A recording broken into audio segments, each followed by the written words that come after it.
ఇక విజయనగరం జిల్లా కొండవానిపాలెంలో ఘోర అగ్ని ప్రమాదం జరిగింది. ఈ అగ్ని ప్రమాదంలో 40 ఇళ్లు దగ్ధం కాగా అగ్నిమాపక సిబ్బంది అక్కడికి చేరుకొని మంటలను అదుపు చేశారు. సుమారు 20 లక్షల ఆస్తి నష్టం జరిగినట్లు అధికారులు అంచనా వేశారు.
నష్టం కూడా 20 లక్షల రూపాయల దగ్గర ఉంటుంది.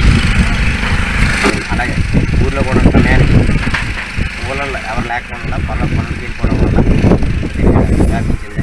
అలా కూడా వాటర్ సౌకర్యం కూడా కరెక్ట్గా అందుకోవడం వల్ల ఇంత ఆస్తి నష్టం అనేది జరిగింది.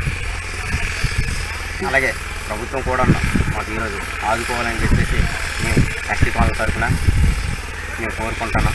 అలాగే కట్టుబట్టలతో ఈరోజు ఉన్నాం. ఒక ఎవరికి కూడా బట్టలు కానీ ఏమైనా ఒక చిన్న కిల్ లేకపోవడం ఉన్నాం. అది నా పేరు సొంతేని.